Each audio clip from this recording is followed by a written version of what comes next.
पर आज तमाम स्टूडेंट्स ने गायबाना नमाज जनाजा का कॉल दिया था। सभी लोग यहाँ आए हैं और इसका मकसद एक है कि शिया सुन्नी इत्तेहाद की बात होनी चाहिए, क्योंकि खामेनी साहब का जो मकसद था जुल्म के ख़िलाफ़ और इंसानियत को इत्तेहाद करने का, तो यही मकसद था। इसी कड़ी में सभी लोग आज इकट्ठा हुए हैं और हम दौर हाजिर की मुल्क की हुकूमत से भी ये बात कहना चाहेंगे कि आप 25 करोड़ मुसलमानों के जज्बातों की लाज रखिए। और चूँकि ईरान ने हमेशा हिंदुस्तान का साथ दिया, चाहे जब हालात ऐसे पैदा हुए कि पाकिस्तान सामने था, उसके बाद भी आप हिंदुस्तान के साथ खड़े रहे ईरान।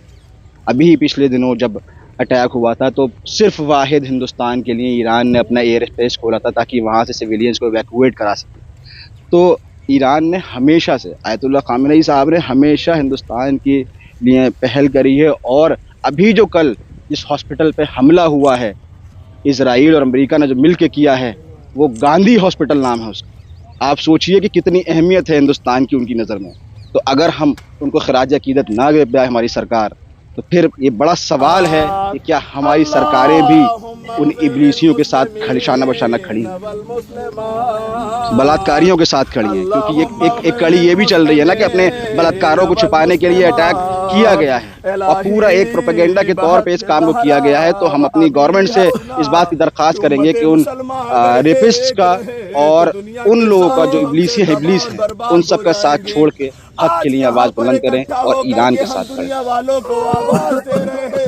हमारे तमाम शिया सुन्नी भाइयों के रहबर कायद आयतुल्लाह ख़ुमैनी साहब की शहादत की वजह से ये गायबाना नमाज का एहतमाम था यहाँ पर, और हम सब तमाम तालिबे इल्म और तमाम सीनियर जूनियर यहाँ पर हाजिर हुए थे।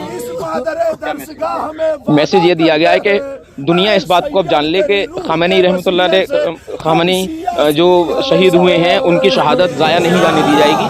सुन्नी मुसलमानों ने जिस तरीके से शिया मुसलमानों के साथ बढ़ चढ़ के हिस्सा लिया और शिया मुसलमानों ने सुन्नी मुसलमानों के साथ जिस तरीके से बढ़ चढ़ के हिस्सा लिया, उससे मोसाद और CIA की टांगें कांप गई। वो सोच रहे हैं कि इनका जो इत्तेहाद है वो खामेनी साहब के जाने से और ज़्यादा मजबूत हुआ है। तो जंग का भी तो आगाज़ है, जंग का ऐलान है, जंग का आगाज़ है। अभी ये जंग ऐसे ख़त्म नहीं हुई है। और हिंदुस्तानी हुकूमत से तमाम 25 करोड़ मुसलमान इस बात का मुतालबा कर रहे हैं कि हिंदुस्तानी हुकूमत को आगे बढ़ चढ़ के कम से कम कंडम तो करना चाहिए ना। मुल्क के वज़ीर आज़म 24 घंटे कबल इजराइल मुल्क में मौजूद होते हैं और उनको इतना भी पता नहीं होता है कि ये क्या करने जा रहे हैं।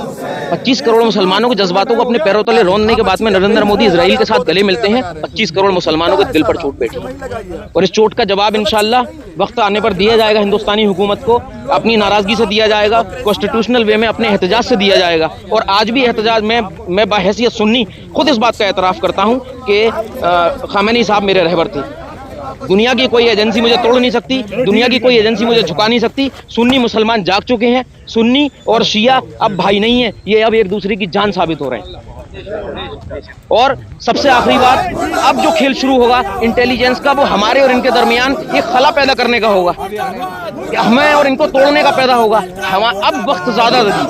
अब हमें ये नज़र रखनी है कि कौन इस इत्तेहाद पर कील ठोकने की कोशिश करेगा और जो हमसे अलहदगी की बात करेगा, चाहे वो मिंबर पे हो चाहे वो अपने घरों में हो, उसको मुंह तोड़ जवाब देने का वक्त है। ये इत्तेहाद तोड़ने की हर दर्जा कोशिश दुनिया में साबित होगी, देखना तुम। हम इनकी कोशिशों को नाकाम करेंगे और हो सकता है हमारे मुसलमानों में ही ऐसे लोग मौजूद हों जो कुछ वक्त के बाद में एक प्रोपेगेंडा चलाएंगे, शिया सुन्नी इत्तेहाद नहीं होना चाहिए, शिया हमसे मुख्तलिफ हैं कि सुन्नी हमसे मुख्तलिफ हैं। इस इत्तेहाद को बनाकर अगर हम ले गए तो इंशाअल्लाह ताला खामेनी साहब की रूह को हम लोग सुकून पहुंचाने का काम करेंगे।